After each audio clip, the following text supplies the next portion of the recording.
recorded live at 4ZZZ Studios, Meanjin, Brisbane. On 102.1 FM. And broadcast across Australia on the Community Radio Network. You're listening to Zed Games. Zed Games brings you the best in gaming news, reviews, community and culture. Want to reach out? Share your hot take? Or do you just want to share your favourite game? Find us on socials at Zed Games AU.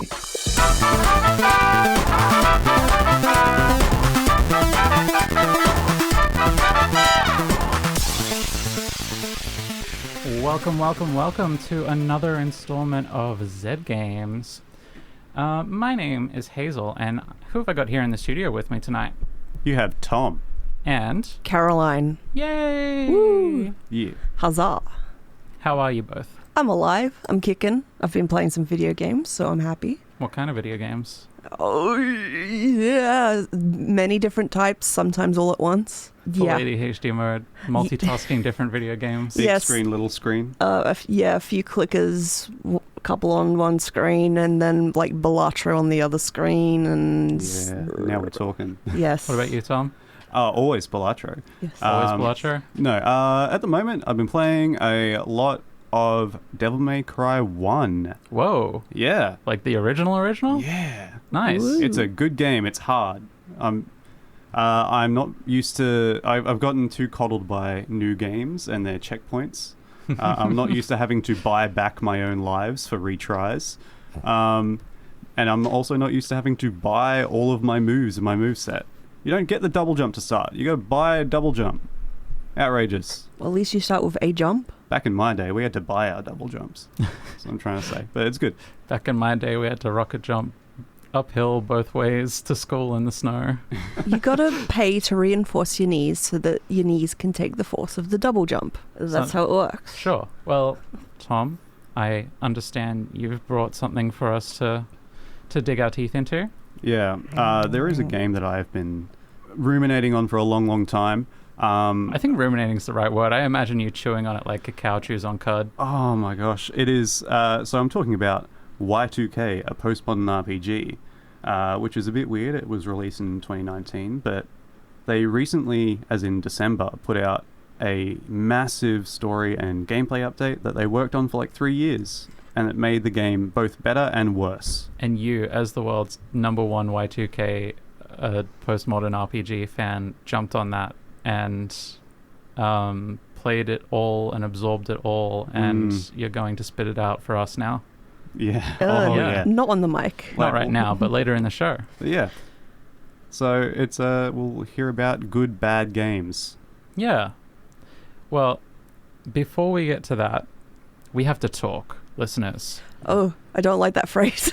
We need to talk about the Indie Dev Night that is coming up at Netherworld next Thursday, 27th of February, starting at 6 p.m., I believe, Tom? Yeah. Nice. If that you was can off the turn up dome. at 6 p.m., that'd be cool. Yeah. You can show up earlier and just drink until then. It'll be in Netherworld's Lost Souls Karaoke space, and there will be a bunch of local indie devs bringing their weird games for you to play.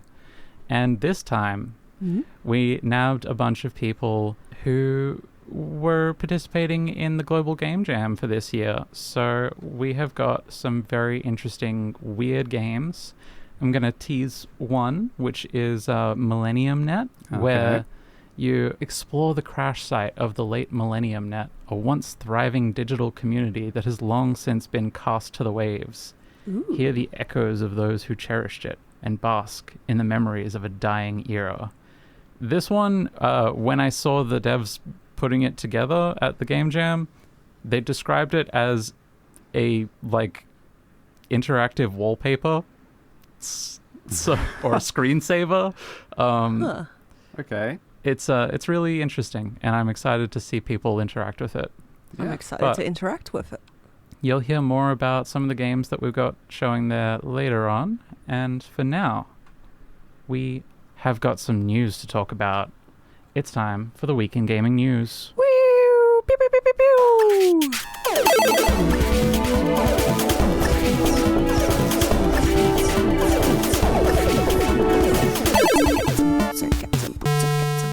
This week in gaming news, for our very first story, somebody uploaded malware to Steam as a free-to-play game that you could download.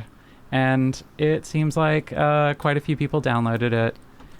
A few. There was like 5 peak players, and I think maybe like 1,000 people tops downloaded it, maybe a few more. Yeah. Yeah.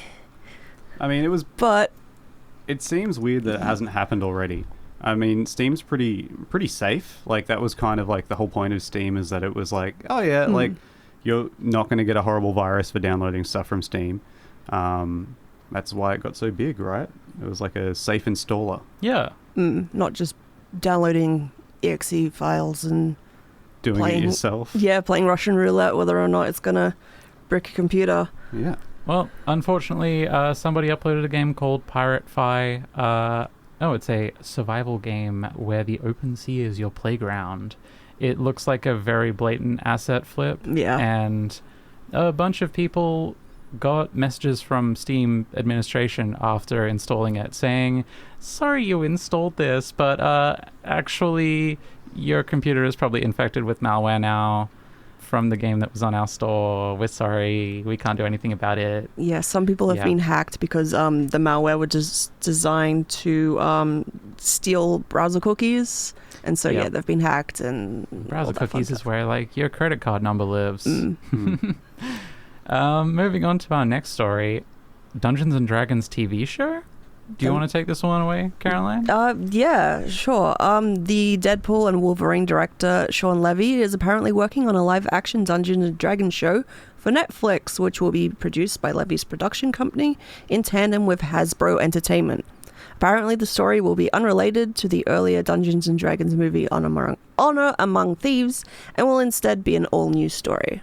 Scraping IPs again for money. I find it hard to be excited. I heard the movie was okay. The movie's great. Oh, it was pretty good. Okay. It was. I just find it so like when somebody says we're making a Dungeons & Dragons movie, I'm like, but Dungeons & Dragons doesn't have a story. You make it up. It's a setting, basically. Yeah. Yeah. You get to see a beholder. There'll be a mimic somewhere. Yeah. Like someone will cast fireball. Yeah. Maybe there'll be a barbarian. Picture, like, the most generic possible thing, and that makes me sad. We don't have to keep talking about that. I'm because optimistic. We've got tons and tons of news. Is this a weekly segment now? Layoffs? More layoffs, this time at 1010 Games, apparently due to the complete commercial and critical failure of Funko the game, Fusion. Funko Fusion, which is a devastating phrase to be used. It's a game about Funko Pops. Ooh. Yeah, it's a game did about you Funko Pops, but expect? also like I mean, the complete commercial and critical failure of the game is... it looked like it was like Lego Dimensions or like Disney Infinity, except for Funko Pops, right? Yes. And you didn't sign in And, like, with Funko Pops. The Funko Pops are already just the real life plastic version of Disney Infinity. Yes. Yeah. And Marvel Rivals, which is doing a lot better than... What was it called again? Funko Fusion. Funko How Fusion. dare you? You can play as Freddy Fazbear in that game. I'm so sorry, 1010 Games, and everybody who's been laid off for not remembering the name of your game. But I did remember the name of Marvel Rivals, which is a lot more successful, but has also laid off a bunch of their staff. Because welcome to the industry. I think I read something like right before I came in that apparently the whole team was laid off. They did also state that they were planning on releasing, like, a new character every 2 months or something like that. Which is terrifying. So, like, there should be someone still in that office. There should be. Should but apparently be. there's not. Who knows? But, yeah, I think the quote from, like, the head developer was, like, I don't understand this industry. Yes. Like, Yeah, No- me either, we made, buddy. like, Nobody does. one of the most popular games right now, and we're still losing team members. Like, just What's going wild. on? Why Like, are you just firing everybody, But if even we- when they're winning? if we're making so much money, if we fire half of our people, think of how much more money goes around. It looks Yeah. like we made extra money. Yeah, totally. I think it's a lot to do with investors and stock stuff that I don't understand. Well, Bethesda is auctioning off the chance to become an NPC in the Elder Scrolls 6, and it's for a charity auction for Make-A-Wish Foundation, which is kind of nice. It's just interesting that they are auctioning off the chance to be an NPC in a game that doesn't exist and will never come out. Hey, how dare you? With this, didn't they promote it using like the same photo from when they announced Elder Scrolls 6? Yes. Like, how many or years at ago? least it looked nearly identical to my memory of the E3 trailer for Elder Scrolls 6 that I think was 2016. Yeah. It was a long time ago. I don't even remember And Skyrim came out in 2011. It is now 2025 if you're listening to this live. So anyway, but still, I'll believe Elder Scrolls 6 exists when I see it. But it would be cool to be an NPC in it. Like that's a very neat prize. Yeah. It's the sort and of thing. It's for charity, so like... Yeah. They have raised the bid that's winning right now. Well, when I wrote this was $33,050. Damn. $33,000 to be an NPC in a game that will never come out. And it's probably gone up since then. At least it's for sick kids. Yep, huzzah. Anyway, Moving on to the news nibbles. News nibbles short. Oh, Nintendo's Pokemon Day is discontinuing coming gold up. points. That too, but more importantly, Pokemon Day is coming up on the 27th, if I remember correctly. And I probably do not. 21st, Yeeeek Games is giving out... No, that's a different thing. Yeah, Nope. 27th is Pokemon Day, but on the 21st, EB Games is giving out the winners of the Pokemon card design contest that went on a while ago. Oh, And if right. you spend some money, you can get those 3 cards for free. This was the competition that had a bit of controversy because there was some AI entries and somebody entered under multiple names and those were all very AI looking things. they were very, very AI. So They were very clearly AI. Hopefully And they're a bit on top of things and can work out what is a legit, genuine artist's depiction of a Poliwag.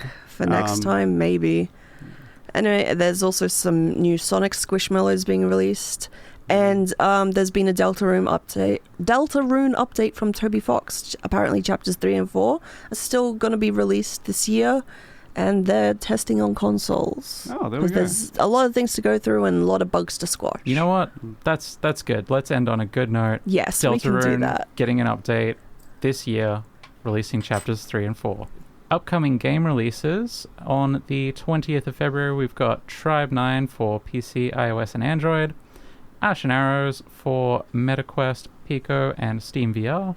Star of Providence for Nintendo Switch. On the 21st of February, we've got Like a Dragon Pirate Yakuza in Hawaii for Xbox, PlayStation, and PC. Yeah. PGA Tour 2K25 for PC, Xbox, and PlayStation. Sonic Racing Cross Worlds for PlayStation, Xbox, Switch, and PC. That's coming out already? Apparently. Die in the Dungeon on PC. Whisker Squadron Survivor on PlayStation, which sounds very cute and also very dark. On the 25th of February, we've got Ninja 5.0 on PlayStation, Switch, and PC. Blade and Soul Neo for PC. Godzilla X Kong Titan Chasers for iOS and Android. And on the 26th of February, we've got Icy Red coming out on Nintendo Switch. And that's all this week in gaming news. You're listening to Zed Games at 4ZZZ. You're listening to Zed Games on 4ZZZ. Oi mate, you're listening to Zed Games at 4ZZZ. You're listening to Zed Games at 4ZZZ. You're listening to Zed Games at 4ZZZ. You're listening to Zed Games at 4ZZZ. You're listening to Zed Games at 4ZZZ. You're listening to Zed Games at 4ZZZ. You're listening to Zed Games at 4ZZZ. Got a bit carried away. You're listening to Zed Games here on 4ZZZ. My name's Hazel, and I'm here in the studio with Caroline. Yo. And Tom, who has brought us a review of... I mean, do we even call it a review? I feel like it's more of a deep dive discussion. Yeah, there's more to it than just the game. There's a lot to talk about, but to start us off, we've got to play the review intro. Review intro.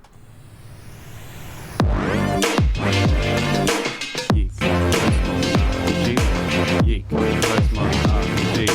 Yeeeek. Postmodern RPG. Yeek. Hey! Yeek, yeek, yeek, yeek. We're talking about Yeeek, a most post. We're talking about, well... Take it away, Tom. So, we're talking about Y2K, a postmodern RPG. Have you ever seen a movie that was so bad it was good? Many times. I love them. Yeah, well, chances are you can probably name a few, like Tommy Wiseau's The Room or Neil Breen's Fateful Findings, one of my favorites. Yes. Now, it's arguable to say what makes a piece of media so bad it's good, but my theory is that there needs to be a genuine effort behind it and a clear creative vision for it to be truly compelling. Enter Y2K. In January of 2019, Axe Studios, headed by brothers Brian and Andrew Allenson, released their second game, which is titled Y2K, a postmodern RPG. Now, that is Y2K spelt with Roman numerals, but they used lowercase Roman numerals a lot, so it looks like it's spelled Yeeek. Yeah. So fans and haters alike often refer to the game as Yeeek. What a legacy. Yeah, so we'll be referring to the game as Yeeek, lovingly, and later on... hatefully. Yes. So on its initial release in 2019, it was critically panned. People criticized the writing. They cited it, saying it was confusing at best and cringeworthy at worst. The gameplay was derivative and mediocre. The music felt intentionally irritating, and the ending was convoluted and unsatisfying. So the game was clowned on big time. Memes were made, and it was a punching bag for people looking to dunk on modern/Western-made indie RPGs. Those are all things that I want people to say about my second project. Yes. Like it's one that you worked on very closely with your brother and families. It was, yeah. So, needless to say, Andrew Allenson, one of the creators, the writer and composer on the game, had a number of very public outbursts during this time, lashing out at his detractors, stating that they were too immature to truly understand what he was going for. And to a point, he was right. There were some actually genuinely interesting concepts and moments within the game, and they were largely dismissed by others because it was just more fun to tease him and the game.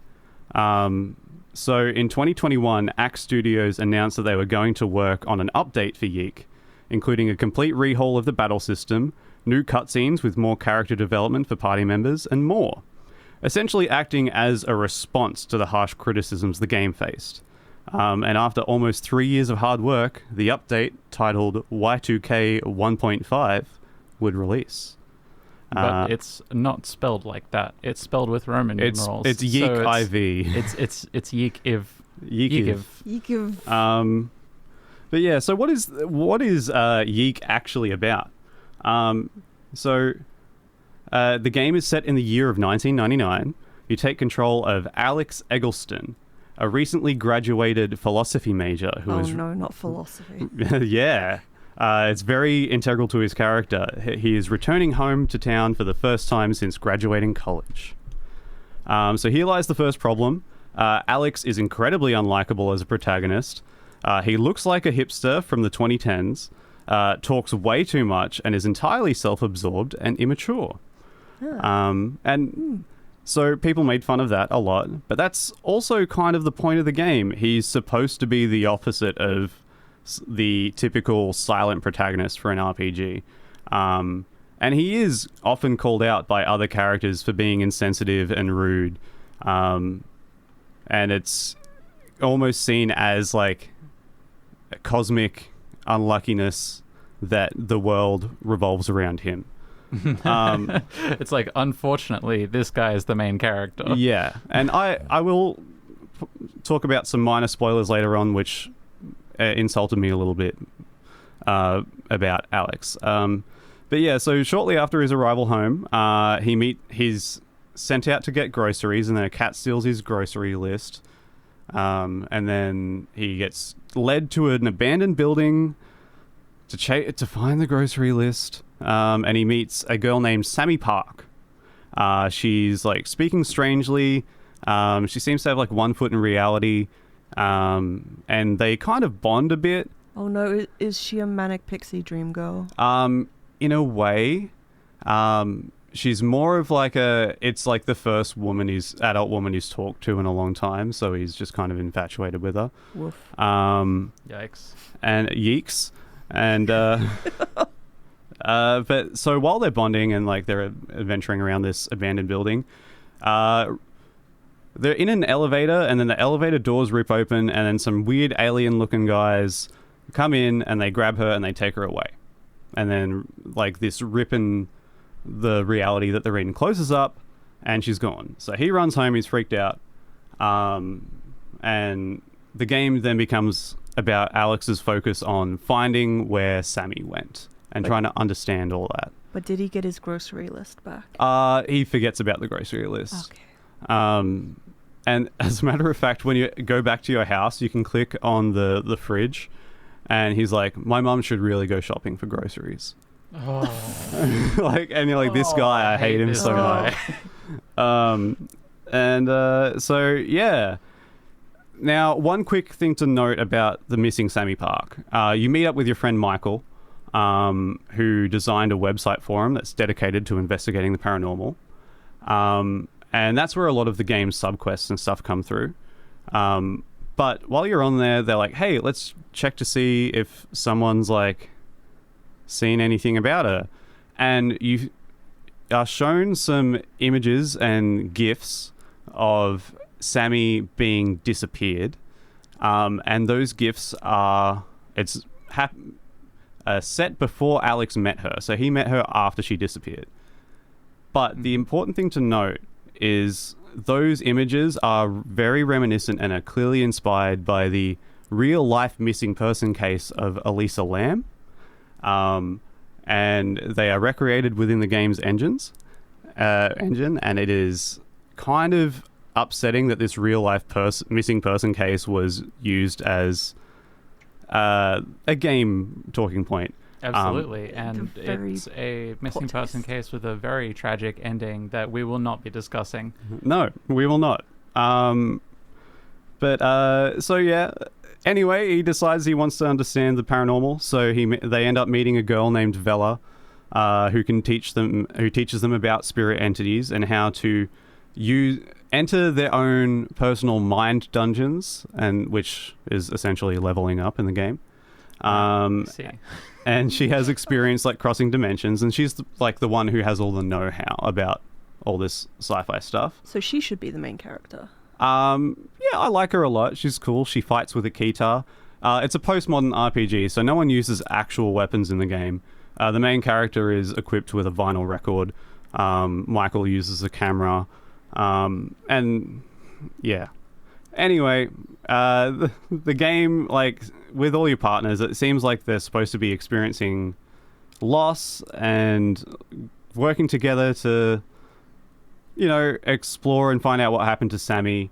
And up until they find out there's a looming threat on Y2K, or New Year's Eve. So the team has to work together to try and stop the end of the world on Y2K. And that is the main game. So Y2K, or Yeeeek 1.5, what does the update change? Well, there's a new battle system. So the original system was like a clunky Paper Mario style turn-based RPG with like little mini games, but they took way too long and fights would take forever. There were random battles, but the game would load. So you'd be in the overworld and you run into a random battle, and then it'd go, you gotta fight. And then like the game would actually have a little percentage loader in the corner, and you're like, that's so... You're just sitting there for ages. Yeah, especially knowing that the beauty of random battles is the fact that they can preload the battles before they launch you into them. Yeah. So this time around, instead, the enemies are all on the overworld, so you can avoid them. But there is a new card-based system with an elemental affinity chart with strengths and weaknesses that I never bothered to learn. Because it doesn't matter, because you can just plow through the enemies really easy. Also, it doesn't matter that there's an elemental chart because you can't swap your party members out. So each character has their own single affinity. It's not like they have a fire spell, they have a water spell. There's like, no, this one is wood type. And you're like, okay, so And if you're I just just stuck with that. Yeah, until they die in the fight, and then the next one comes in automatically. So if Do you even get to like choose the order that they come in? oh yeah, you can do that, Okay. but like you won't know what you're fighting against until you're fighting against them. Right. Yeah. So that was annoying. And the new cutscenes in the game do provide some extra character development. I mentioned Michael earlier. He's the character that made the paranormal forum. It's now shown that he has like an ulterior motive, and he knows way more than he's letting on. And he's kind of trying to steer the story in the right direction. And that's kind of fun. They also gave him a gun. Oh, okay. Because everyone made fun of the fact that these characters why don't they just have a gun? So in this one, if he's the last character that's alive, he will straight up like pull out a gun. He just pulls out and the gun. it's almost an instant kill. So it's actually really fun to see him just like... He has a secret move that you can unlock that blinds the rest of your party so they don't know that he's got a gun out. And so that's kind of cool. But yeah, there's... Like, most of the cast still don't have a resolution to their story arcs, even though they have these extra scenes. It's a lot of extra scenes of weird, dreamlike dialogue, very Twin Peaks-like. And they constantly tell you, don't worry, things will make sense later on. Do they? No, they never do. Okay. As a matter of fact, they don't. Not only do they not tell you what was going on, they tell you it doesn't matter what was going on. They were lying to you this whole time, and you're like, oh, so you're wasting my time. Great. Yay. So the actual worst part of the Y2K 1.5 update are these new interstitial chapters. So in between each major story beat or dungeon in the main game, they give you a Yeeeek 1.5 chapter, in which you play as the missing sister of Alex or Rory, another party member you get. Mm-hmm. And they are puzzle-like sections that are really annoying with... It's dialogue-based puzzles, and you walk around and you can step in the wrong thing and you have to start it all over. There's a Resident Evil tank control style section that's really annoying. This all sounds awful. And the whole time everyone's talking to you in like weird analogs and metaphors, and none of it makes any sense. And once you finish the whole game, she has no real involvement in the story. You are lumped with the surprise, there is actually Y2K2 is included in the Y2K 1.5 update, in which you play as a weird celestial night girl who teams up with a crow boy to fight other sort of entities. And Interesting. Very Tumblr. The really interesting part here is in between each of those story beats, you have to play through those 1.5 chapters again, where you play as Rory or Rory or Alex's sister again. But this time, all the characters make sense. So they're no longer talking to you in the dreamlike dialogue and metaphors. They're instead saying like, hey, Alex really needs you. Or like Rory's going through a tough time after losing his sister. And it's like, why didn't you just give me these the first time around? So you have to play through each of those chapters in between Yeeek's Y2K2. Yeah. You have to play through each of those interstitial chapters again, except the second time they make sense and are good and have good character development and interesting gameplay. It's just the regular RPG gameplay, but it's better. And it's like, why didn't you just do that the first time around? Do any of the first characters appear in the second game apart from in those between chapters? No. So it has nothing to do with the second game? It does. Actually, sorry, the villains turn up. The endgame villains are represented. Oh, I mean like the between chapters have nothing to do with the second game then? Kind of. They team up at the end to fight the final boss. Oh, okay. And that's about it. It wasted my time. It toyed me around. It didn't give me any answers to the questions I wanted, and made some things better, but made things also much, much worse.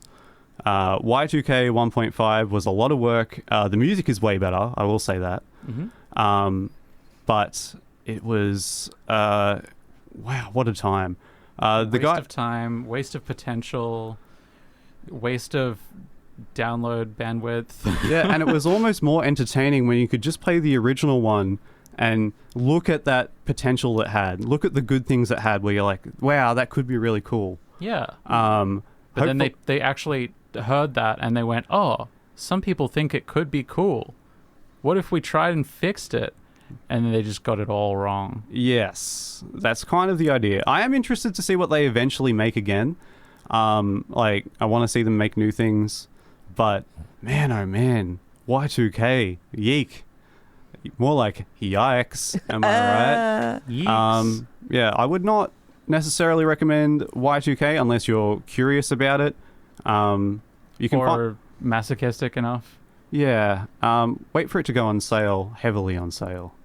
That's the end of our review of Y2K, a postmodern RPG, and Y2K 1.5 or Yeek IV. Or to be honest, the first time I saw it written down, I thought it was Yeek 4, as in IV, the actual Roman numerals. Imagine if he never makes a new game V. and just keeps on adding on to Yeek. They threatened to make. They should do that. They threatened to make a Yeek OVA, but no more Yeek games. So. Huh. Well, that's our time for tonight. So thank you very much for listening, everybody. And I will just remind you again, if you're listening live, next week, the 27th of February 2025, at Netherworld's Lost Souls Karaoke Space, we will be hosting a indie dev night. A bunch of local Brisbane developers will be bringing in weird games that they've made, and you're going to get to play them, and you might be one of the only people who gets to play them in the state that they're currently in. So come on down, give it a try. Play some weird stuff, have some fun, meet some people, talk to the devs. And we are going to say good night, goodbye, we love you. Thank you so much for listening. Good night. Bye. Thanks for putting us in your ear holes again. See you next week. Thanks for listening to Zed Games. If you'd like to listen to more, you can find us on the Community Radio Plus app. Or find us on socials at Zed Games AU. See you next time.